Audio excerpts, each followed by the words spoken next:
Antarctica में खोजी गई रहस्यमयी चीजें। अंटार्कटिका दुनिया का सबसे ठंडा और सबसे सूखा कॉन्टिनेंट। अगर इसके एरिया की बात करें तो संयुक्त राज्य अमेरिका की तुलना में इसका एरिया लगभग 1.5 गुना कम है। लेकिन इतने कम एरिया के बावजूद भी पृथ्वी पर मौजूद बर्फ का 90% हिस्सा अंटार्कटिका में मौजूद है। इस दक्षिणी महाद्वीप को आप महज एक बर्फ का टुकड़ा समझने की भूल मत करना। अंटार्कटिका में हुई खोज और रिसर्च से इस महाद्वीप से जुड़े कई फैक्ट्स सामने आए हैं।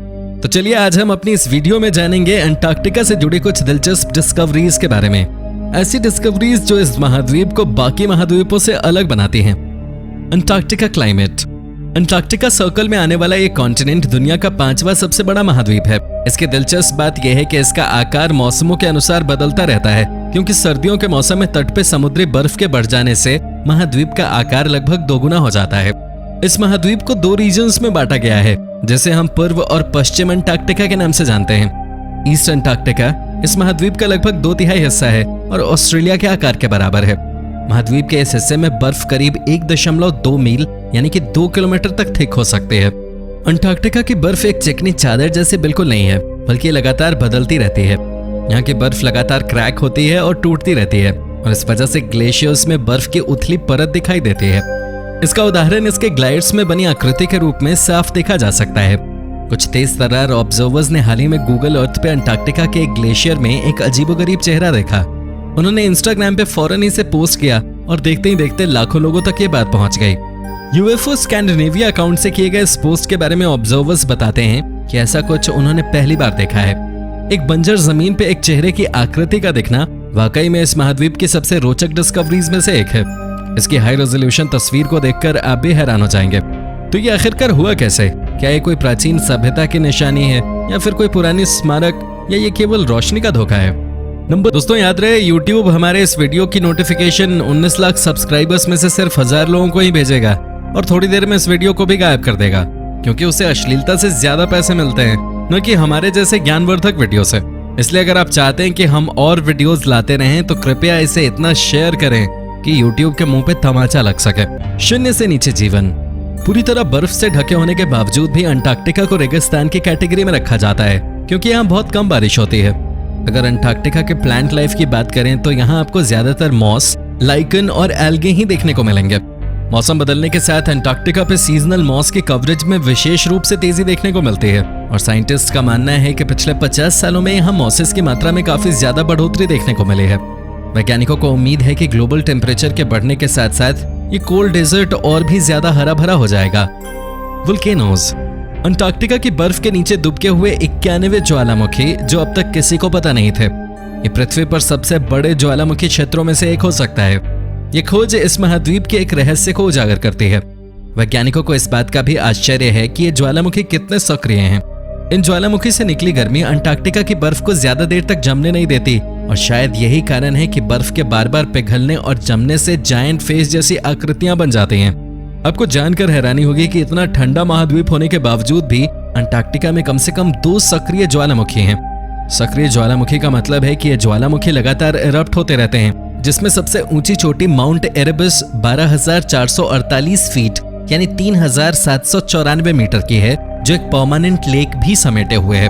और दूसरा ज्वालामुखी अंटार्कटिक पेनिनसुला से दूर डिसेप्शन आइलैंड पर स्थित है। हालांकि 1967 और 1969 में विस्फोट के कारण यहाँ के साइंस स्टेशन पूरी तरह से नष्ट हो गए थे, लेकिन फिर भी ये द्वीप पर्यटकों के बीच लोकप्रिय है, जो बर्फ से घिरे हुए ज्वालामुखी द्वारा गर्म किए गए पानी में डुबकी मारने से बिल्कुल नहीं कतराते। लाखों साल पहले अंटार्कटिका का क्लाइमेट बहुत गर्म हुआ करता था, और यहाँ एवरग्रीन फॉरेस्ट और विभिन्न प्रकार के जानवर भी पाए जाते थे। वैज्ञानिकों को यहाँ पर विशेष प्रकार के डायनासोर के फॉसिल्स भी मिले हैं। ये डायनासोर के फॉसिल्स इंडिया और साउथ अमेरिका में पाए जाते हैं, और साउथ अमेरिका में भी पाए गए हैं। अब इसे महज एक छोटी डिस्कवरी समझने की भूल मत कीजिए, क्योंकि ये खोज कॉन्टिनेंटल ड्रिफ्ट थ्योरी जैसी महत्वपूर्ण थ्योरी को पूरी तरह से साबित करती है। Giant hole. करीब 1.5 साल पहले अंटार्कटिक सर्दियों के बीच में इस जमे हुए महाद्वीप की सैटेलाइट इमेजेस में एक बहुत ही चौंकाने वाली बात सामने आई, और जायंट होल। अंटार्कटिका के समुद्री बर्फ के बीच में एक छेद जो कि हजारों स्क्वायर मील तक फैला था। 1970 के दशक के बाद से ये पहली ऐसी डिस्कवरी थी जिसने वैज्ञानिकों को हैरान कर दिया था। इस आइस होल को पोलिनिया के नाम से भी जाना जाता है, और इसके बनने के पीछे का कारण एक साइक्लोन को माना गया है। एक जर्नल में प्रकाशित रिसर्च के अनुसार ये बर्फ का छेद शायद एक शक्तिशाली चक्रवात के कारण हुआ जो अंटार्कटिका के वेडल समुद्र और लाजारेव समुद्र के बीच था। बोला एक साइक्लोन इतना खतरनाक कैसे हो सकता है? दरअसल अंटार्कटिका के बढ़ते तापमान की वजह से पोलर साइक्लोन्स की इंटेंसिटी बदलती रहती है और इसी वजह से पोलिनाज का फॉर्मेशन होता है। जब पोलेनिया को पहली बार सितंबर में देखा गया तब वो 3700 वर्ग मील क्षेत्र में फैला था, जो कि रोड आइलैंड से लगभग 2 गुना ज्यादा है और ये आने वाले सालों में और ज्यादा फैलता चला जाएगा और लगभग 31,000 वर्ग मील तक पहुंच जाएगा, लगभग आयरलैंड जितना बड़ा। इसी जगह के आसपास ऐसे कई होल्स देखे गए हैं। पोलेनिया साइट एक बहुत ही बड़े अंडरसी माउंटेन जिसे मॉड राइज के नाम से जाना जाता है कि सीधे ऊपर फॉर्म हुई। इस खोज से पोलेनिया के बनने का कारण और पेचीदा बन गया। कुछ साइंटिस्ट का यह दावा है कि पोलेनिया के बनने की प्रक्रिया माउथ राइज के ऊपर एक साइक्लोन के साथ शुरू हुई थी। शोधकर्ताओं का मानना है कि चक्रवात की हवाओं ने बर्फ को सेंटर से बाहर की ओर धकेल दिया, जिससे एक छेद बना जो आने वाले दिनों में और ज्यादा बढ़ता चला जाएगा। Fossils of the bird. Antarctica में अब तक की खोज में सबसे बड़ी पेंगुइन प्रजातियों का भी पता लगाया गया है और इसका आकार लगभग समझ से बाहर है। पैर की उंगली से चोंच की नोक तक इसकी लंबाई 6 फुट 8 इंच तक है। इस पहाड़ी पक्षी ने ज्यादातर इंसानों को भी बौना कर दिया होगा। इस खोज से यह पता चला कि यह बर्ड फॉसिल लगभग 37 मिलियन साल पुराना है। इस बर्ड फॉसिल में पक्षी के एंकल फुट की हड्डी, जो अब तक की सबसे लंबी फॉसिलाइज्ड हड्डी रिकॉर्ड की गई है, के साथ साथ जानवरों के पंख की हड्डी के कुछ हिस्से भी शामिल हैं। और यह अंटार्कटिका की पहली ऐसी खोज है जिसमें फॉसिल पूरी तरह से सुरक्षित पाया गया। कोलोसल पेंगुइन या प्लायोडिप्स क्लेकोस्की के नाम से मशहूर ये पेंगुइन वास्तव में एक्वेटिक बोट्स का गॉडजिला था। और बात अगर इसके वजन की करें तो इनकी हड्डी के डायमेंशंस को मापकर और इनकी तुलना मॉडर्न पेंगुइन से करके वैज्ञानिकों ने यह अनुमान लगाया कि इन पक्षी का वजन लगभग 250 पाउंड था। आज के समय की पेंगुइन की सबसे बड़ी प्रजाति एम्परर पेंगुइन केवल लगभग 4 फीट लंबी है और इसका वजन 100 पाउंड जितना ही हो सकता है। तो इस बात से आप अंदाजा लगा सकते हैं कि ये पेंगुइन्स कितने ज्यादा विशाल थे। Mars meteorite found in Antarctica. क्या वाकई में अंटार्कटिका में एक मेटेओराइट को खोज निकाला गया है? आखिर क्या है ये ALH 84001? इसके फॉसिल्स क्या वाकई में इसे मार्स से आए मेटेओराइट का दर्जा दिलाते हैं? दरअसल ALH 84001 एक मेटेओराइट है, एक चट्टान जो अंतरिक्ष से पृथ्वी पे गिर गई थी। यह दिसंबर 1984 में अंटार्कटिका में एक US मेटेओराइट हंटिंग एक्सपेडिशन के अंडर पाया गया था। जब इस मेटेओराइट को पहली बार वैज्ञानिकों ने देखा था तब इसका वजन लगभग 4 पाउंड यानी 1.93 किलोग्राम था। ये किसी गोल ईंट या बड़े आलू के आकार का था और ये लगभग 6 इंच लंबा था।